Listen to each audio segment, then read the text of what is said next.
ఎవరిచ్చారు నీకు ఈ చీర? నేనే కట్టుకున్నాను. తప్పేమిటి? అది కట్టుకోవడానికి అర్హత కావాలి.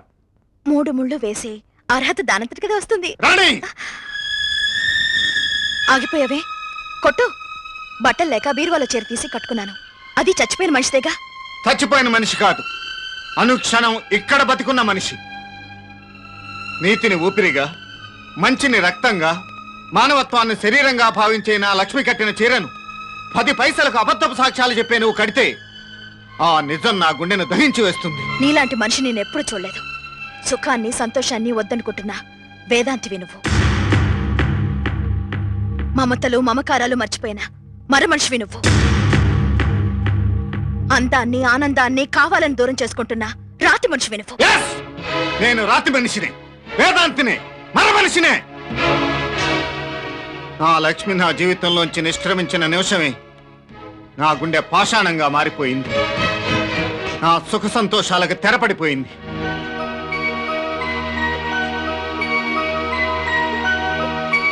ఏమండోయ్, మీరు మెడ్రాస్ వెళ్ళి సెటిల్ అయిపోక వెంటనే బయలుదేరండి. నేను వెడుతున్నది సరదాగా తిరగటానికి కాదు, షెడ్ సామాన్లు కొనటానికి. అయినా ఊరు వెళుతున్న మొగుడికి కొంచెం నవ్వుతూ సెండ్ ఆఫ్ ఇవ్వచ్చుగా. నాన్న, అమ్మని నీతో తీసుకువెళ్ళలేదని కోపం వచ్చింది. అమ్మ కోపం పోవాలంటే నువ్వు వచ్చేటప్పుడు మంచి చీరలు తీసుకురా. నీకు? నాకా? ఆడుకోవడానికి బోల్డ్ బొమ్మలు, తొక్కడానికి సైకిలు, వేసుకోవడానికి ఫ్రాకులు. మీ ముద్దుల కూతురు అడిగింది కదా అని ఊరంతా మోసుకురాకండి. నా బుజ్జి తల్లి కావాలంటే ప్రపంచమే మోసుకొస్తాను. నాన్న, అమ్మ కూడా ముద్దు పెట్టు, లేదంటే మళ్ళీ కోపం వస్తుంది. నోరు ముయ్యవే వసిపిట్ట. నాన్న ముస్తావేంటి? నువ్వేగా ముయ్యమన్నా.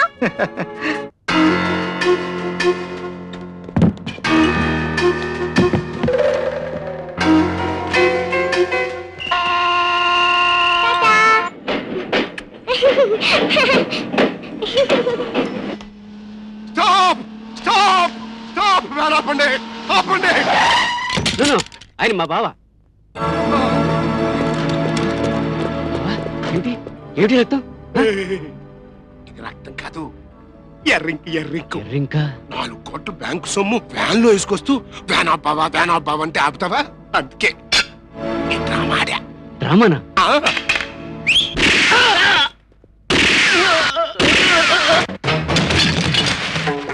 పెద్దపోక బాబా, వ్యాన్ లో ఉన్న 4 కోట్లు చెరుసొగం పనిచేసుకుని మన కోటీసులు అయిపోతాం. వారినియే మేనేజర్ గా నీ మీదకి ఏ గొడవ రాకుండా దీన్ని దారిదోపుడు కేసు కింద ప్లాన్ చేసేసా. నీ మీద పోలీస్ రిపోర్ట్ ఇచ్చి నేను ఉరికం ఎక్కిస్తాను. సబ్జెక్ట్ తెలిసిపోయింది కదా, అంతగా రెచ్చిపోబాక. ఏదో చెల్లెలు మొగుడు కదా నీకు పార్ట్నర్షిప్ ఇద్దాం అనుకున్నా. ఓకే, ఆ సబ్జెక్ట్ క్లోజ్. ఇప్పుడు జరగబోయే సబ్జెక్ట్ చెప్తాయి. నిన్ను చంపి నీ బాడీని మాయం చేస్తా.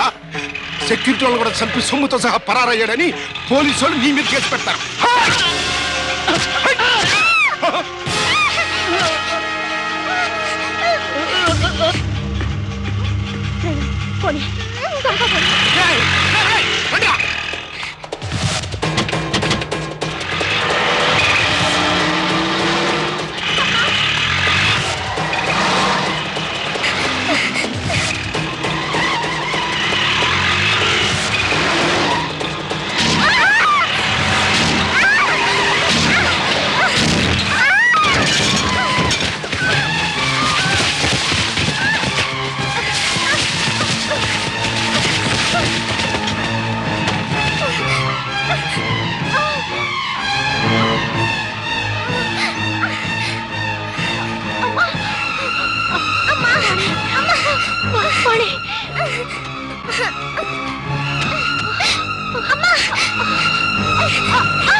ఇక్కడి నుంచి వెళ్ళిపో. వెళ్ళిపో, వెళ్ళిపో.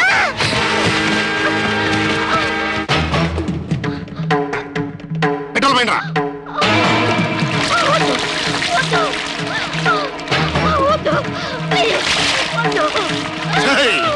నిజం నిప్పు లాంటిదే.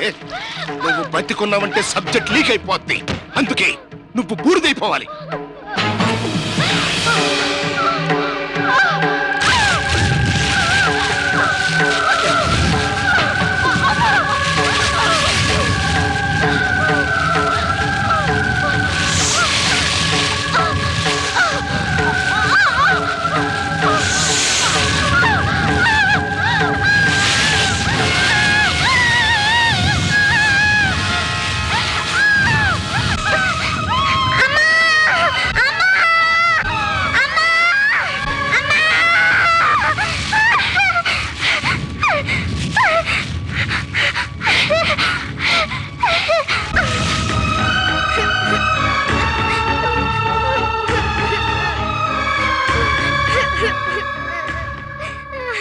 రైలు ఎక్కించి సంతోషంగా వీడ్కోలు చెప్పిన ఇల్లాలు నేను మళ్ళీ రైలు దిగి వచ్చేసరికి అగ్నిమంటలకు ఎందుకు ఆహుతైపోయిందో తెలియదు. లక్ష్మి జ్ఞాపకం నా కళ్ళల్లోకి తెచ్చేది కన్నీళ్లు కాదు, నిప్పు కణాలు. గుండెల్లో కలిగించేది బాధ కాదు, పగ. ఎవడు చంపాడో, ఎందుకు చంపాడో పోలీసులు కూడా తెలుసుకోలేకపోయారు. నన్ను ఒంటరివాణ్ణి చేయటమే కాక లక్ష్మి పోతూ పోతూ వాణి గొంతు కూడా తీసుకుపోయింది. నా చిట్టి తల్లికి తిరిగి గొంతు రావాలని ఎందరో డాక్టర్లకు చూపించాను, కానీ భగవంతుడు కనికరించలేదు. ఏమిటండి మీరు చెప్పేది నిజమేనా? అవునయ్యా, ఫారిన్ డాక్టర్ అట. పుట్టు మోగవాళ్ళని కూడా మాట్లాడిస్తాట. మా డాక్టర్ గారు చెప్పాడు. మా వాణిని టెస్ట్ చేస్తారట. ఇదిగో అపాయింట్మెంట్ కూడా తీసుకున్నాను. అల్లుడు, నా మనవరానికి మాట వస్తుందయ్యా. నన్ను నోరారా తాతయ్య అని పిలుస్తుందయ్యా. అయితే బాబు, వాళ్ళ అమ్మని చంపిన వాళ్ళని ఈ బుజ్జి తల్లి చూసింది కదా, నోరు వస్తే వాడి గురించి చెప్తుందా? మావయ్య, ఆ. ఫారెన్ నుంచి వచ్చిన డాక్టర్ ఏ హాస్పిటల్లో ఉన్నాడు?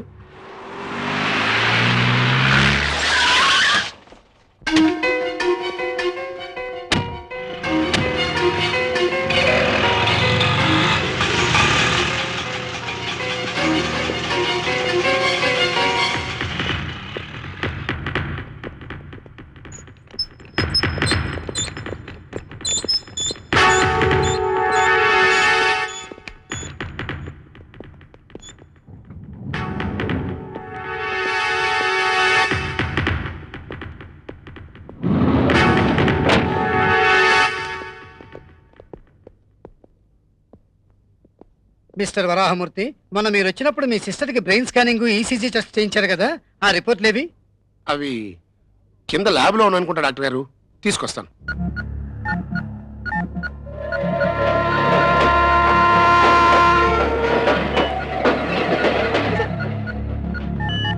జ్ఞాపకం చేసుకోమ్మా, ఆ రోజు నువ్వు మీ అమ్మ కలిసి రైల్వే స్టేషన్లో మీ నాన్నగారికి సెండ్ ఆఫ్ ఇచ్చి వస్తున్నారు.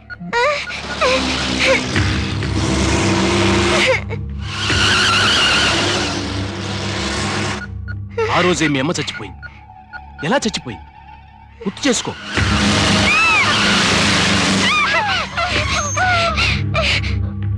మీ అమ్మని చంపిన వాడిని కనిపిస్తున్నాడు కదూ, సరిగ్గా జ్ఞాపకం తెచ్చుకో.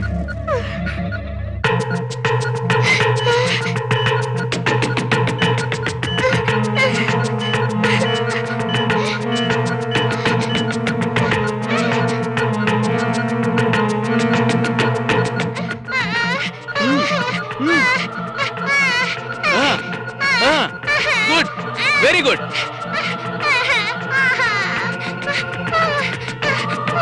వాడు మీ అమ్మని చంపడానికి వస్తున్నాడు. అది చూసి నువ్వు చెవుని కేకేశావు.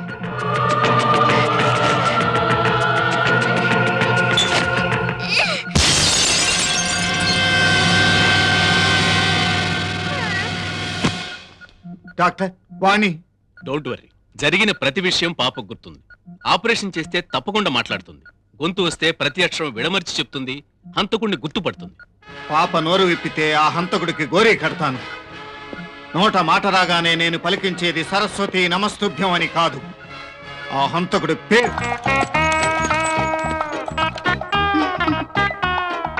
ఏంటి తోసుకొస్తున్నారు? రిపేరా? ఏ రిపేరు? స్టార్ట్ అవటం లేదండి. స్టార్ట్ అవటం లేదా? నేను స్టార్ట్ చేస్తాను కదా. అవును, మరి నీ పేరేంటన్నావు? గాంధారి.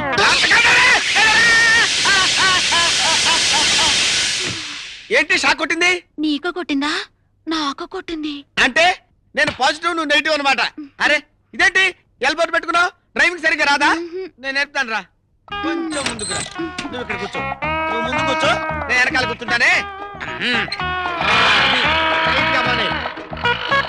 Very good. ఏంట్రా ఏంట్రా నువ్వు చేస్తున్న పని? Social service. సోషల్ సర్వీస్ గుడ్డ. ఈ టీవీఎస్ నేను కన్ను కన్ను కలిపేసుకున్నాం, కమ్మగా కరెంట్ షాక్ కొట్టేసుకున్నాం. నువ్వు దీవించి 4 అక్షంతలు వేస్తే హాయిగా హ్యాపీగా హనీమూన్ వెళ్తాం. ఏంటి? హాయిగా హనీమూన్ వెళ్తావా? ఆ. రేయ్ నిన్ను తప్పిస్తారా? ఏమైంది అల్లుడు? డాక్టర్ గారు ఏమన్నారు? పాప గొంతు వస్తుందన్నారు. మరి మొహంలా పెట్టేవేంటయ్యా? గాంధీ గారిని జైల్లో పెట్టినప్పుడు మేం పెట్టినట్టు. డాక్టర్ గారు ఆపరేషన్ చేయాలన్నారు.